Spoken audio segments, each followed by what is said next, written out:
out and share screen, and we begin. Okay, so thank you everyone. If you are completely okay with family access and you've used it before, please feel free to drop out. You're not going to hurt my feelings at all. It feels like a lot of people already did with that. So that's fine. But if you're new to family access, here's some information on family access. So family access link, just like for Canvas, it lives up here on all the websites. You'll see the portal section, and the school district has a new web page that we just changed in January. And so once you click on the word portal, you'll see this drop-down menu. This is a great link because it's not only family access, but it's also clever if you have an elementary child. Canvas, you can pay for fees, buy your planners, buy your recorder for elementary school child. You can put money into your lunch account on My School Bucks. You can do all of that over here. I'm going to tell you a secret. This log into family access and log into student access actually takes you to the same page. The main thing for you to note is right here, login. See, it takes you to the same thing. The main thing to note is your login and your password. So it's all very specific. So family access, all parents have their own unique password. So my password actually is different. My login ID is actually different than my husband's, and it's different than my daughter's. And if I have two children in the Issaquah School District, so actually they have unique ones for student access, and children can see siblings' accounts, but parents can see both. Okay, so your login is going to be the first 5 letters of your last name. So over here, Garcia, Garci, followed by the first 3 letters of the first name. So John, Joh. So Garci, Jon, and then 3 numbers. The hardest is to know what those 3 numbers are. Usually it was just 000, but now that we have more, we have nearly 20,000 students and 2,000 some employees, there are certain combinations are more common. And so that's why some people are 002, 003, 004. I've even seen a 009. Now, some people, of course, don't have 3 letters or 5 letters in one of their names. So what do? And the answer is you leave a space. Okay, so for Joe Lee, you're going to leave 2 spaces after Lee and 1 space after Joe, and then the number, whatever that number you've been assigned to. If you don't remember your password, or this is your first time using, click on forgot your login password. I do that all the time in August because I can never remember my password from June, and reset my password. You'll get an email and you can create your password, and boom, you can get access into, as you notice, I call it Skyward, but Skyward Family Access. And again, note, this is unique to the Issaquah School District. So make sure you're using the Issaquah School District site. It also gives you days that Skyward Family Access might be down. If you have any problems with this, please contact the school registrars, because every now and then a parent can't access because their email address, what they think is correct, somehow is wrong in the system, or maybe they changed their email, or they don't remember which email they gave at the time of registration. Okay, so the first page you're going to get is just called, the first landing board. It just has all any kind of letter that the school might have sent via Skyward. Some of the communications might be there. You don't see that as much anymore, because especially for secondary, because teachers are using Canvas. So what I normally see on this page now is notes from my elementary school child. Her teacher sometimes will send newsletters, or the school will send an email, and I usually see that on this page. I don't usually see too much from the high schools. One of the features I like over here is the calendar feature. They're probably going to get rid of some of these quarter and the dates, but it also gives you your attendance for your child. If your child was absent or tardy, it also does that. I just color coded it, and I color coded it so that it showed up and popped out more, but you don't have to. But it gives you information about some of the dates in the school, some important dates, no school days. If you can find the calendar on the school district website, so you can see the no school days, the first day of school, such things like that, and also attendance and tardies. This is what we are talking about. In years past, or even last year, teacher, if you went in here, you could actually see detailed grades from the grade book. But now all that's going to be is a teacher will come in Q1 and type in a grade for your child at the end of Q1. And the end of semester 1, they'll enter that in semester 1. For middle school students, they'll be doing it at mid-tri and trimester, but probably the big one is to look at is a trimesters, each trimesters. So this is a gradebook feature, but honestly, at the end of the quarter and end of the semester, Canvas is going to give you a really good view as to what your child's grade is, because the teachers will finalize their grades in Canvas and then take that grade and put it into Family Access. So high school grading dates. This looks like a lot of dates. Please don't worry that you need to have any of this memorized. It's mainly for you to know that every quarter, the grades will be updated in Skyward, so you can check that. But the Canvas grades will be updated a lot more frequently. And especially at the high school level, the schools are required to share grades of athletes for eligibility.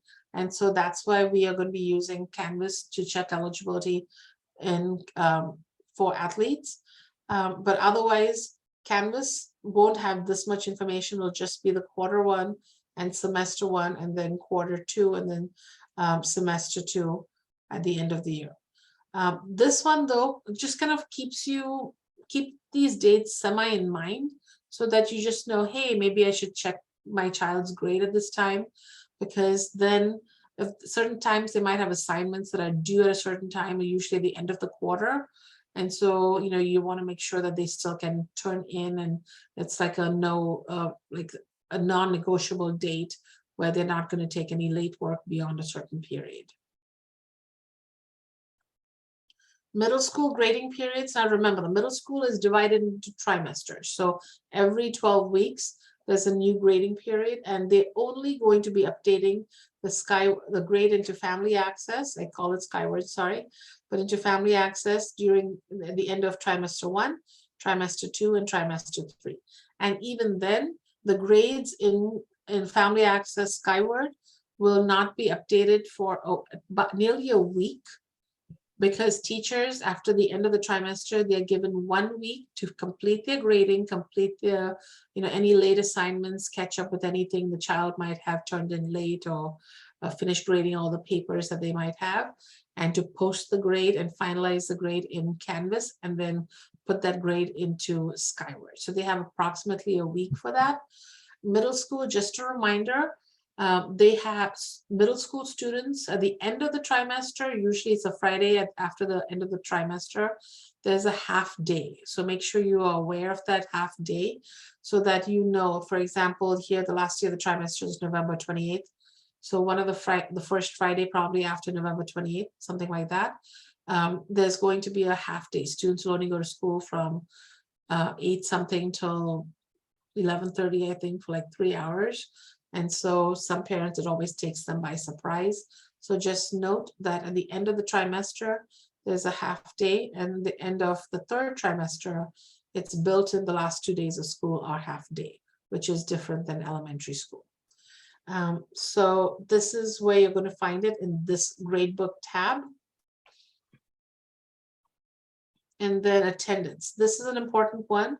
So you can check your child's attendance in Family Access, and you can see for each child will be on the same page, and it'll list all the absences, and sometimes parents need it for other reasons to prove that they were in the area that day, or for whatever, maybe there's some kind of legal custody thing going on. But this is a good thing to kind of share that and get that information about the child's attendance history. You can also see if it was an excused or unexcused absence. Note that if you have any unexcused absence, I would strongly recommend you call the school to give the reason why, so that absence can be excused. If it is an excused absence, something that had to do with the child being sick or family, something. Because if you have too many unexcused absences, then the school will have meetings with you And then you can probably, talk to someone, like have a truancy meeting with some people about your child's attendance. So the school sends a lot of letters regarding absences because we highly encourage students to be present as much as possible and then communicate with the school in case of an absence. This is one of my favorite pages just because it gives me information like if you need to know your child's ID number for, because they can't remember it and this is their password to something, your child's ID number is here. All children K through 12 are assigned email address in Office 365. So if you look over here, it'll tell you your child's email address. Another cool thing in here is this is the principal's name, but it's also a link so that you can click on it and email the principal or find out the principal's email address quickly instead of looking for it in the website. Over here, underneath active status full-time, it's going to say, it's a scary word, school discipline officer. That pretty much just means the assistant principal. Click on it and you can email the assistant principal if you need help. It'll also give you the school counselor. So if you need to contact the school counselor, your child's school counselor. Now remember, in middle school and high school, there are different counselors based on the last name. So this page is an easy way to get contact information for the principal, the assistant principal, the counselor. In elementary school, the elementary school teacher's email, and then also the school registrar.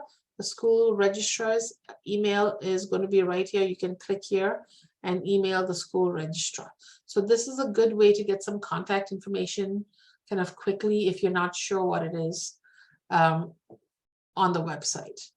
And then schedule, this is another page that I like to use, especially the school year, just to see what my child's schedule is like and the time they're in certain classes. An interesting feature is if you log in over here, it'll tell you exactly where your child is at that time. Test scores. If your child took the SBA, iReady, all of that stuff, it's going to be over here. So all of the standardized tests are listed over here and it just shows you the score. And this one is the educational milestone, tells you if they've met certain graduation requirements. For example, if you're new and you're coming from another state, after 8th grade, your child might not have taken Northwest Studies, so your counselor will talk to you about the specific social studies class they might have to take. But basically, it'll tell you if there's a certain graduation requirements or educational milestone that your child needed and kind of documents it over here. This is a really important one if any of you left our high school parents, because this is what you can use to help track to see what credits your child has, what they need, what's in progress, and especially your junior and senior year, you need to pay a little bit more attention to it to make sure they have all the credits they need to graduate. And so this is some place that you can use to kind of keep track of graduation requirements. The portfolio is this site. You can look at their lunch number if they can't remember it. You as a parent can look and see what their lunch balance is. It updates it and runs a report as you click on it. And so if you need to put more money in it, you can look at all the report cards. So at the end of the semester and trimester, you can click on the report cards and look at it. This is also going to be where you find your SB. Sometimes you can run SBA reports, or sometimes they'll put the test score in test score, but then they'll put a more detailed report in portfolio.